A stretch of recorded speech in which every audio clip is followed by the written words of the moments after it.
আসসালামু আলাইকুম। সম্মানিত সুধীমণ্ডলী, আমরা সূরা নামলের 31 নম্বর আয়াত থেকে এখন আলোচনা শুরু করব ইনশাআল্লাহ। আউযু বিল্লাহি মিনাশ শাইতানির রাজীম। আল্লাহ তাআলু আলাইয়া ওয়াতুনি মুসলিমিন। সুলাইমান আলাইহিস সালামের চিঠির প্রথম অংশ তো আমরা শুনেছেন যে বিসমিল্লাহির রহমানির রহিম এই চিঠিতে লেখা ছিল। এরপরে চিঠির মূল বক্তব্য হলো আল্লাহ তাআলু আলাইয়া ওয়া আতুনি মুসলিমিন, যে তুমি আমার উপরে অহংকার করবে না, আত্মসমর্পণ করে আমার কাছে তুমি হাজির হও। এর ডাইরেক্ট আদেশ দিলেন সুলাইমান আলাইহিস সালাম রানী বিলকিসকে চিঠির মধ্যে। চিঠি কীভাবে পেয়েছেন তা তো গত সপ্তাহে আমরা বলেছি, যে চিঠিটা পাওয়ার জন্য যে হুদুদ পাখি তার খিড়কির আলো বন্ধ করে রেখেছিল ইত্যাদি। চিঠি পাওয়ার পরে এখন রানী বিলকিস কলাত, সে বলল, ইয়া আইয়ুহাল মালাও, হে আমার পরিষদবর্গ, আফতুনি ফি আমরি, তোমরা ফতুয়া দাও, সিদ্ধান্ত দাও আমার কাজের। মা কুনতু কাতিআতান আমরান হাত্তা তাশহাদুন, আমি কখনো কোনো কাজের সিদ্ধান্ত গ্রহণ করি না হাত্তা তাশহাদুন, যতক্ষণ না তোমরা উপস্থিত থাকো। অর্থাৎ তোমাদের উপস্থিতিতে আমি পরামর্শক্রমে সকল সিদ্ধান্ত গ্রহণ করে থাকি। এখন বলো যে আমাকে এক রাজা এইভাবে চিঠি দিয়েছে যে আত্মসমর্পণ করে হাজির হতে বলেছে, এখন আমি কি করব? কলু, তার পরিষদবর্গ বলল, নাহানু উলু কুয়া, আমরা শক্তির মালিক, বা উলু বাসেন সাদিদ, এবং আমরা প্রচণ্ড যোদ্ধা জাতি, আমরা ভয়ঙ্কর একটা যোদ্ধা সম্প্রদায় জাতি। অল আমরু ইলাইকে, এবং আদেশ আপনার প্রতি, আদেশ আপনার হাতে। ফানজুরি মাজা তামরিন, আপনি দেখেন, চিন্তা করেন যে আপনি আমাদেরকে কি আদেশ দিবেন। আপনি যদি আমাদেরকে আদেশ দেন তা আমরা যুদ্ধ করব, আপনি যা আদেশ দেন তাই করব। আমরা ক্ষমতার মালিক, আমরাও যুদ্ধ করতে পারি। আমাদের অনেক, রানী বিলকিসের যেগুলো তাফসিরে বলা আছে, অনেক কিছু বলা আছে যে তার 12,000 সেনাপতি। এখন 12,000 সেনাপতি না হয়ে যদি 12,000 সৈন্যও থাকে, সেটাও একটা বিরাট ব্যাপার সেই যুগে। তো তাফসিরে অনেক সময় অনেক কথাগুলি একটু বাড়তি থাকে, যেগুলো আমরা বলতে চাই না এবং আমাদের কাছেও সন্দেহ সৃষ্টি হয়। তো যাই হোক, সে একটা বিরাট ক্ষমতার মালিক, এতে কোনো সন্দেহ নাই। তো এই জন্য তার পরিষদবর্গ বলল যে আপনি দেখেন আদেশ কি করবেন আমাদেরকে। তখন রানী বিলকিস বলেন, কলাত, তিনি বললেন, ইন্নাল মুলুক আইজা দাখালু কারিয়াতা, নিশ্চয়ই রাজাবাচ্চারা যখন কোনো জনপদে প্রবেশ করে, আফসাদুহা, তখন সে জনপদকে তারা ধ্বংস করে। ওয়াজআলু আইজ্জাতা আহলে আযাল্লাতান, এবং তারা সেখানের সম্মানিতদেরকে অপমানিত করে, সম্মানিত অধিবাসীদেরকে অপমানিত করে। এটা আসলেই সত্য যে বিদেশি কোনো রাজা একটা রাজ্যে ঢুকলে সেখানে তারা বিপর্যয় সৃষ্টি করে, ধ্বংস সৃষ্টি করে, ধ্বংসযজ্ঞ চালায় এবং সম্মানিতদেরকে অপমানিত করে। সম্মানিতদেরকে তারা চাকরের মতো মনে করে, এই তো এই করে, আমার এই বোঝাটা, এইটা ধর, এইটা আমার বিছনা তোল, এভাবে তারা অপমানিত করে। ওয়াকাযালিকা ইয়াফআলুন, এবং এরাও এরকমই করবে। এরা যদি আমাদের রাজ্যে প্রবেশ করে তাহলে এইভাবেই তারা করবে, যে আমাদের সম্মানিতদেরকে অপমানিত করবে এবং আমাদের দেশে তারা বিপর্যয় সৃষ্টি করবে, ফাসাদ সৃষ্টি করবে। তাহলে কি করতে হবে? ইন্নী মুরসালাতুন ইলাইহিম বিহাদিয়াতিন, আমি প্রেরণ করব তাদের কাছে হাদিয়া, আমি উপঢৌকন পাঠাবো। ফা নাযিরাতুন, অতঃপর আমি দেখব, ফাবিমা ইয়ারজুল মুরসালুন, যে প্রেরিতরা কি নিয়ে ফিরে আসে, আমি যাদেরকে পাঠাবো তারা কি সংবাদ নিয়ে ফিরে আসে, এটা আমি দেখব। সে যদি রাজা হয় তাহলে আমার হাদিয়া সে গ্রহণ করবে না, আর সে যদি রাজা হয় তাহলে সে আমার হাদিয়া গ্রহণ করবে, আর যদি নবী হয় তাহলে আমার হাদিয়া সে গ্রহণ করবে না। কাজে সে রাজা না নবী, এটা আমি পরীক্ষা করার জন্য তার কাছে আমি হাদিয়া পাঠাবো। এটা হলো রানী বিলকিসের প্রস্তাব। রানী বিলকিস অত্যন্ত জ্ঞানী মহিলা ছিলেন, অত্যন্ত জ্ঞানী। তার বিচক্ষণতা দেখেন, সে মুশরিক, এখনও সে সূর্য পূজা করে, মুসলমান হয়নি, কিন্তু তার বাণীগুলি কোরআনে আল্লাহ স্থান দিয়েছেন। এখানে কিন্তু আমাদের অনেক কিছু শেখার বিষয় আছে। এই মহিলা এখনও সূর্য পূজা করে, কিন্তু তার কথাগুলির মধ্যে শেখার কিছু আছে আমাদের, যার জন্য এই কথাগুলি কোরআনে স্থান পেয়েছে। যে বিদেশি রাজারা কোনো দেশে প্রবেশ করলে সে দেশের মধ্যে তারা অশান্তি সৃষ্টি করে, বিপর্যয় সৃষ্টি করে, সম্মানিতদেরকে অপমানিত করে। কাজে আমি হাদিয়া পাঠিয়ে পরীক্ষা করে দেখব যে আসলে উনি কি রাজা না নবী। নবী হলে উনি আমার হাদিয়া গ্রহণ করবেন না। রানী বিলকিস সম্পর্কে তাফসিরে বলা আছে, রানী বিলকিসের পিতা ইন্তেকাল করার পরে ওনার পিতার নাম সারাহিল ইবনে মালিক ইবনে রাইয়ান ইবনে ওলিদ। 40 পুরুষের রাজবংশ তারা, এই ডাইনেস্টি 40 পুরুষের তারা, একাধারে রাজা ইয়েমেনের। তো ওনার পিতা মারা যাওয়ার পরে ওনার পিতার কোনো পুত্র সন্তান ছিল না। তো রানী বিলকিস দাবি করলো যে আমার পিতার সিংহাসনের উত্তরাধিকারী আমি হব। এই ব্যাপারে দেশের জনগণ দ্বিমত করলো। একদল বললো যে না, রানী বিলকিস উত্তরাধিকারী হবে, আর একদল বললো যে না, নারীর শাসন আমরা মানব না।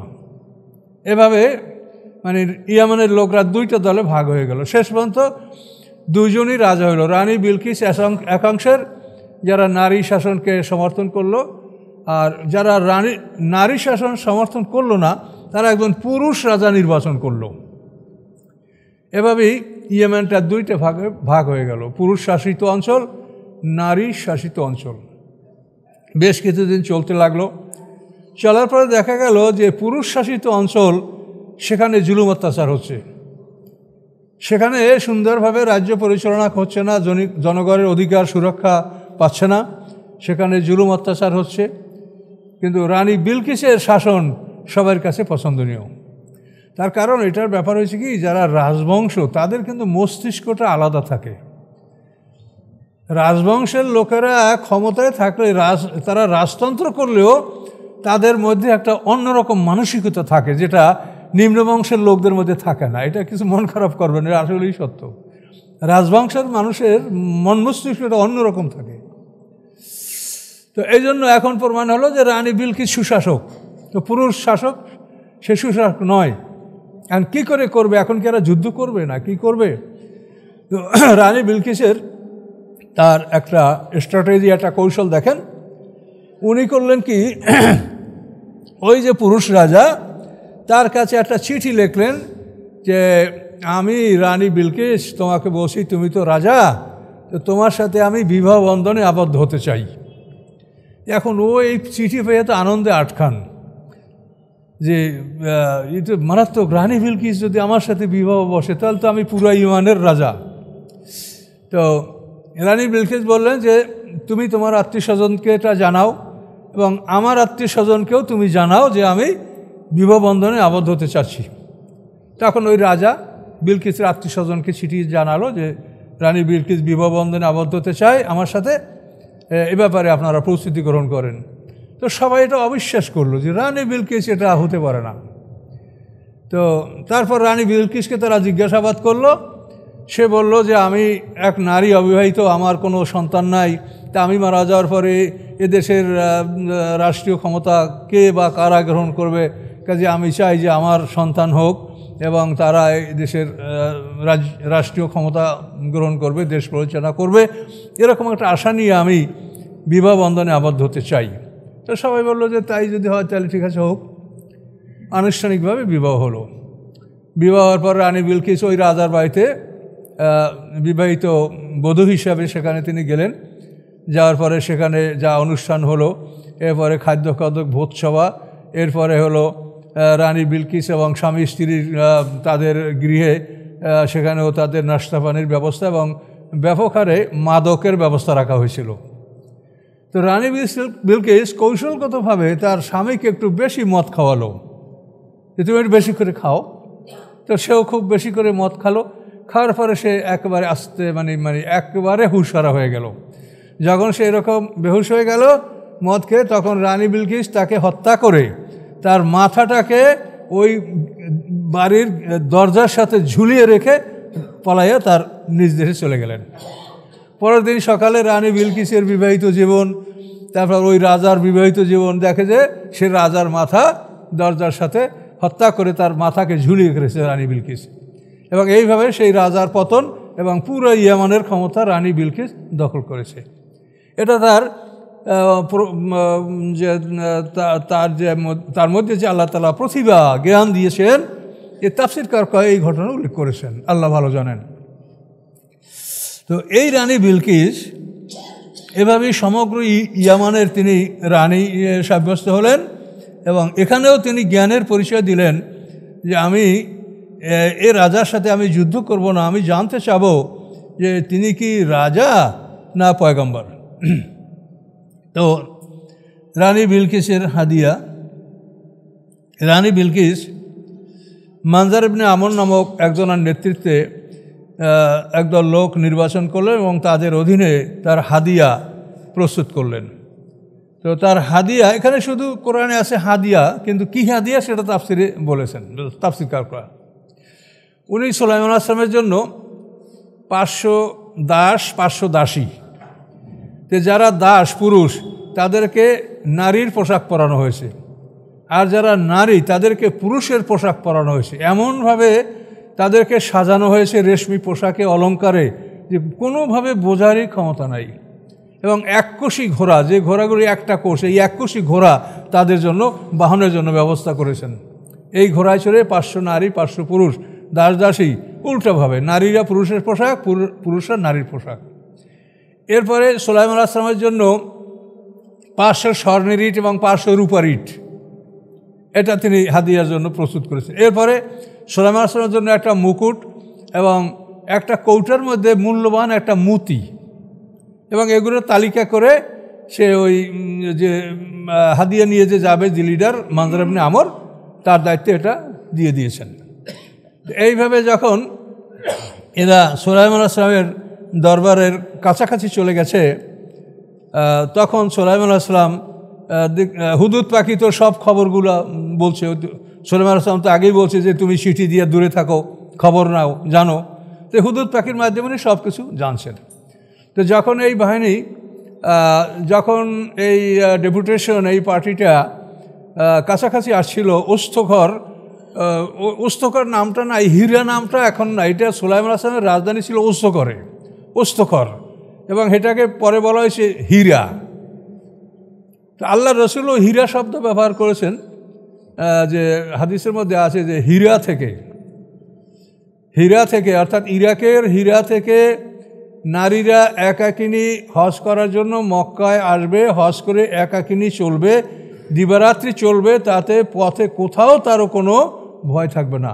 ইসলামী রাষ্ট্রে এরকম একটা শান্তি বিরাজ করবে, এটা আল্লাহ রসুল ভবিষ্যৎবাণী করেছেন এবং এটা পরবর্তীতে এটা হয়েছিল এভাবেই।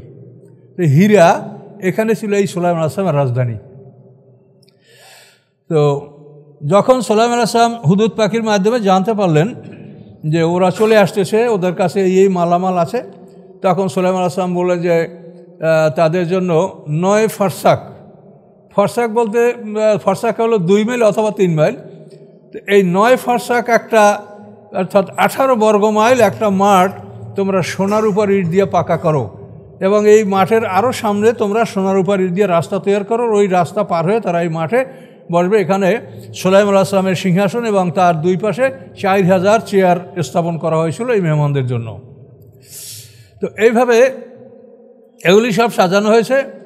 এখন ওরা যখন এই দরবারের ওই মাঠের কাছাকাছি আসে, তখন দেখে যে স্বর্ণের তৈরি রাস্তা, স্বর্ণের ইট বিছানো রাস্তা।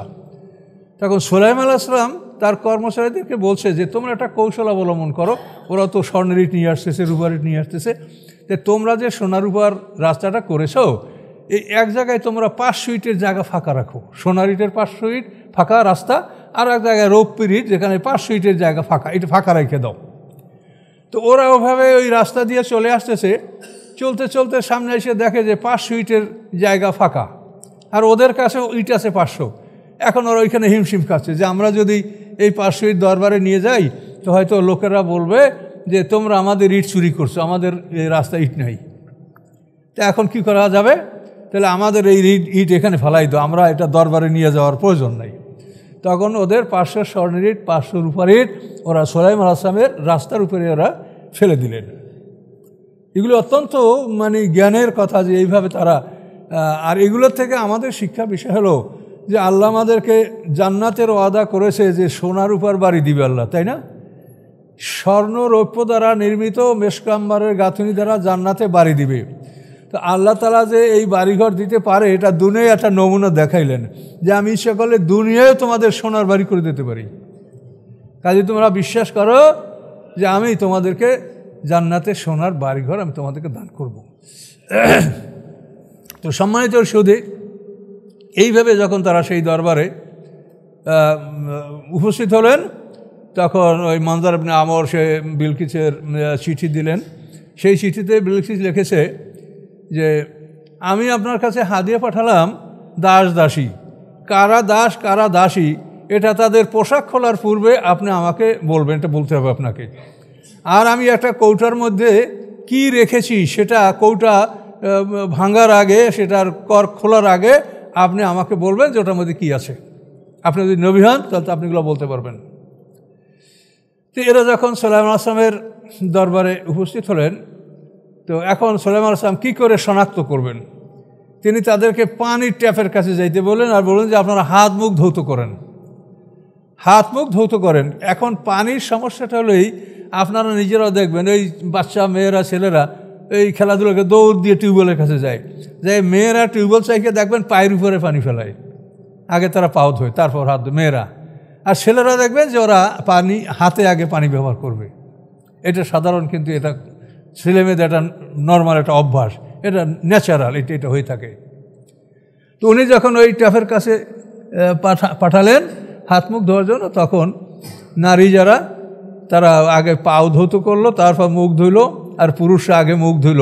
এটা দেখে সুলাইমান আসলাম শনাক্ত করলেন যে এরা নারী এরা পুরুষ, এভাবে তিনি শনাক্ত করলেন। এবং কৌটার মধ্যে তার জন্য একটা মূল্যবান মুতি রাখা হয়েছে, তিনি সেটা বললেন। এবং সেই মুতিটা এমন যে তার ছিদ্র নাই, ছিদ্রবিহীন একটা মুতি ওই কৌটার মধ্যে তার জন্য পাঠানো হয়েছে। এই সব কিছু বলার পরে সুলাইমান আলাইহিস সালাম তাদেরকে বললেন কি দেখেন, ফালাম্মা যা সুলাইমানা, এইভাবে হাদিয়া তোহফা নিয়া দাস দাসী স্বর্ণের ইট রূপার ইট নিয়া মানে যেগুলো বলা হলো এগুলো নিয়া ফালাম্মা যা সুলাইমানা, অতঃপর যখন তারা সুলাইমান আসলামের কাছে আসলো, কয়লা সুলাইমান আসলাম বললেন আতুমিদ্দুন আনিবে মাল, তোমরা কি আমাকে সাহায্য করছো ধন সম্পদ দিয়া? ধন সম্পদ দিয়া তোমরা আমার সাহায্য করছো? ফামা আতা নিয়াল্লাহু খাইরুম মিম্মা আতাকুম, আমাকে আল্লাহ যা দিয়েছেন তা তোমাদেরকে যা দিয়েছেন তার চাইতে অনেক উত্তম। তোমরা আল্লাহর যে নিয়ামত লাভ করছো তার চাইতে আমাকে আল্লাহ অনেক বেশি নিয়ামত দান করেছেন। বাল আনতুম বে হাদিয়াতিকুম তাফরাহুন, বরং তোমরা হাদিয়াতে আনন্দিত হও, খুশি হও। কাজে আমি হাদিয়ায় খুশি হব না। আমি কি বলেছি তোমাদেরকে যে তোমরা আত্মসমর্পণ করে মোমেন হয়ে ইসলাম গ্রহণ করে আমার কাছে আসো, আমি তোমাদের হাদিয়া চাই নেই তোমাদের কাছে।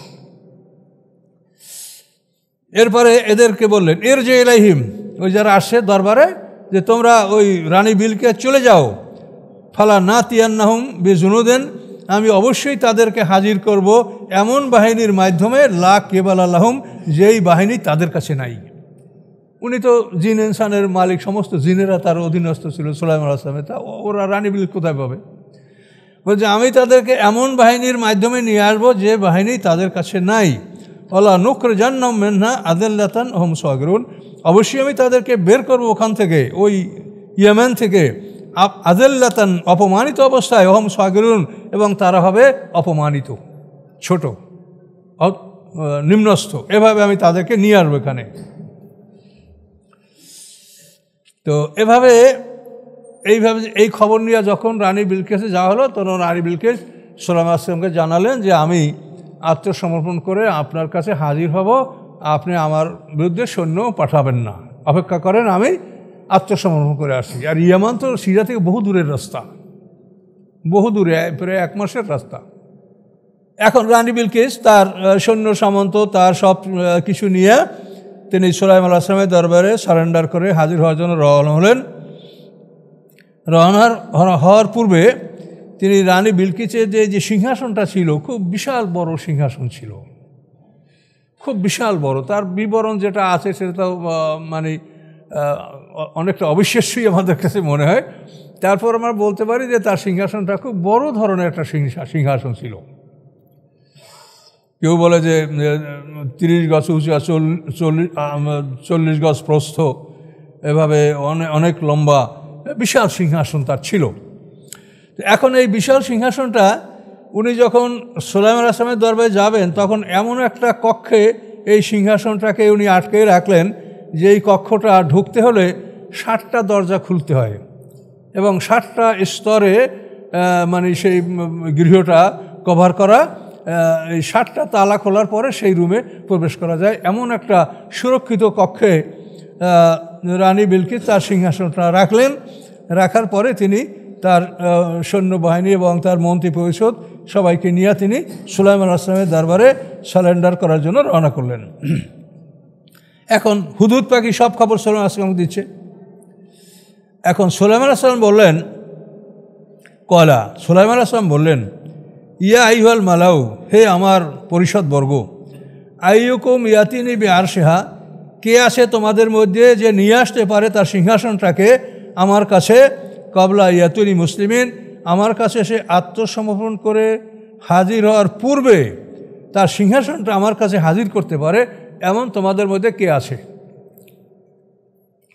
বলার পরে কলা ইফরিতু মিনাল জিন, একটা শক্তিশালী জিন, স্টালওয়ার্ট অফ দ্য জিন, শক্তিশালী একটা জিন, আফারিত, একটা শক্তিশালী জিন তাকে বলল, আনা আতিকা বি কবলা আন তাকুমা মিন মাকামিক, যে আমি নিয়ে আসবো ওই সিংহাসন আপনার কাছে আপনার এই মজলিস শেষ হওয়ার পূর্বে।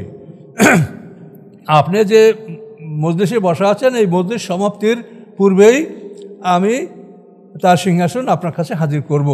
ওয়াইন্নি আলাইহি কাবিউন আমিন, এবং নিশ্চয়ই আমি এর উপরে ক্ষমতাবান এবং আমানতদার, মানে আমি ওর থেকে কোনো স্বর্ণ রৌপ্য অলঙ্কার চুরি করব না, আমি যথাযথভাবে ওটা আপনার কাছে হাজির করব। আপনি এই মিটিংয়ে বসা আছেন, আপনার মিটিং শেষ হওয়ার পূর্বেই আমি এটা আপনার কাছে হাজির করব। একদম শক্তিশালী জিন এটা বলল।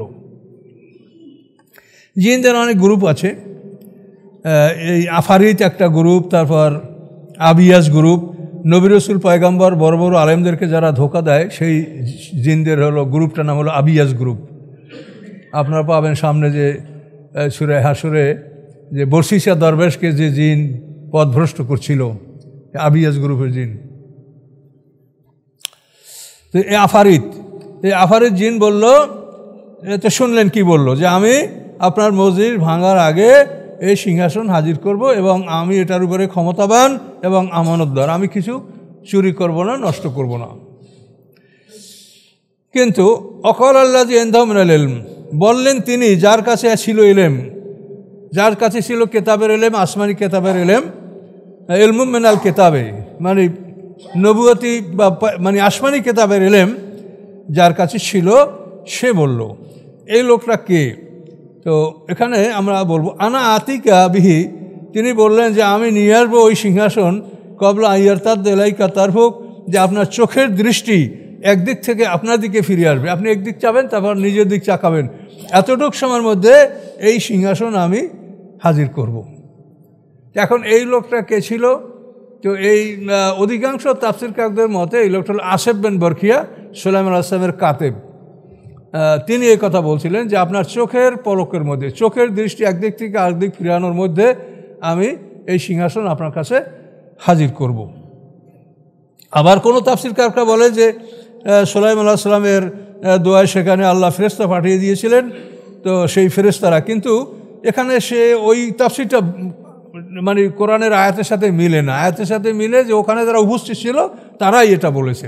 সুলাইমান আলাইহিস সালাম মজলিসে জিন ইনসান উপস্থিত ছিল, ওই জিন বলছে যে আমি মসজিদ ভাঙার আগে নিয়ে আসবো, আর মানুষ যিনি আসেফ বিন বরখিয়া তিনি বলছেন যে আপনার দৃষ্টি আপনার দিকে ফিরানোর মধ্যেই আমি সিংহাসন আপনার কাছে হাজির করব। তো আসেফ বিন বরখিয়া আল্লাহর বিশেষ নাম ইসমে আজম ব্যবহার করলেন। তারপরে তিনি আল্লাহর কাছে এই ফরিয়াদ করার পরে ওই সিংহাসনটা যে ঘরে ছিল ওই জায়গা থেকে সিংহাসনটা মাটির মধ্যে ডুব দিল। মাটির মধ্যে ডুব দিয়ে মাটি ভেদ করে সুলাইমান আলাইহিস সালামের সামনে মাটি ফাঁক করে হাজির হয়ে গেল। সুবহানাল্লাহ বলেন। এগুলি আল্লাহ দেখান যে আল্লাহ তাআলা কত ক্ষমতার মালিক এবং তিনি করলে কত কিছু করতে পারেন। আর নবুয়ত ও পয়গম্বরিতে তিনি কত কিছু নিয়ামত মানুষকে দিতে পারেন। কাজে এটা আল্লাহর নিয়ামত সম্পর্কে একটা আমাদের অভিজ্ঞতা হবে, এটার জন্য আল্লাহ তাআলা এই ঘটনাটা ঘটিয়েছেন।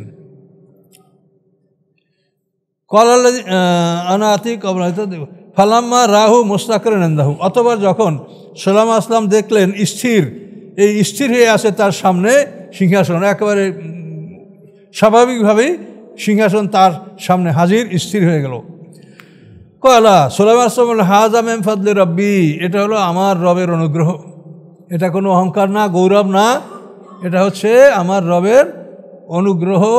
লিয়াবলুয়ানি, যে আমার রব আমাকে পরীক্ষা করতে চান। আশকুর আম আকফুর, যে আমি কি শুকুর আদায় করি, কৃতজ্ঞতা জ্ঞাপন করি, না আমি অকৃতজ্ঞ হই। কাজে এটা আল্লাহ আমাকে পরীক্ষা করেন, কাজে এটা আমার কোনো অহংকারের বিষয় না, এটা আল্লাহর বিশেষ দয়া। আয়াতের সামনে আরও অমান শাকারা, সুলাইমান আসলামের উক্তিটা কোরআনে, অমান শাকারা, যে কৃতজ্ঞতা জ্ঞাপন করে, ফাইন্নামা ইয়াশকুরু নাফসি, নিশ্চয়ই সে কৃতজ্ঞতা জ্ঞাপন করে তার নিজের জন্য। অমান কাফারা, এবং যে অকৃতজ্ঞ হয়, ফাইন্না রব্বি গানিয়ন, নিশ্চয়ই আমার রব মুখামুখি কারিমুন, এবং তিনি অত্যন্ত সম্মানিত, তিনি অমুখাপেক্ষী এবং মহাসম্মানের মালিক। এখন এই সিংহাসনটা, রানী বিলকিসের সিংহাসনটা সুলাইমান আসলামে হাজির হয়ে গেল।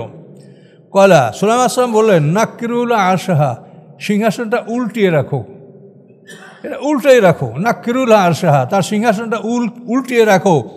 নানজুর, আমি দেখব, আতহাদি, সে কি চিনতে পারে, আম তাকুনু মিনাল্লাযিনা লা ইয়াহতাদুন, অথবা সে হয় তাদের অন্তর্ভুক্ত যারা চিনতে পারে না। তার সিংহাসনটা উল্টিয়ে রাখ, চিনতে পারে কিনা এটা আমি দেখব। ফালাম্মা জাআত, অথবা যখন রানী বিলকিস হাজির হলো, কিলা, তাকে বলা হলো, হা কাজা আরশুকে, এটা কি তোমার সিংহাসন, এটাই কি তোমার সিংহাসন? কলাত, বিলকিস বললেন, কান না হুয়া, মনে হয় যেন ওটাই। কত জ্ঞান সূচক জবাব, যে মনে হয় যেন ওটাই, মানে আমারই। এটা বললে ভুল হইতে পারে, আমি এক রাজদরবারে আসি, সেখানে এরকম সিংহাসন থাকতেই পারে আমার মতো।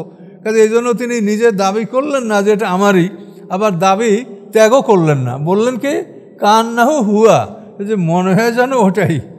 মানে মহাজ্ঞানী মহিলা, দেখেন তার প্রত্যেকটা কথায় জ্ঞানের পরিচয় পাওয়া যায়। তো কান না হুয়া, মনে হয় যেন ওটাই। উতিনাল ইলমা মিন ক্বাবলে আকুন্না মুসলিমিন, এবং আমাকে এ বিষয়ে জ্ঞান দেওয়া হয়েছিল, আগেই আমি এটা বুঝতে পেরেছিলাম, অকুন্না মুসলিমের, এই জন্য আমরা সবাই আত্মসমর্পণ করে আপনার কাছে হাজির হয়েছি, যে আপনি যে এই ধরনের ক্ষমতার মালিক এটা আগেই আমি বুঝতে পেরেছি, বুঝতে পেরে আমি আত্মসমর্পণ করে সবাইকে নিয়ে আপনার কাছে হাজির হয়েছি।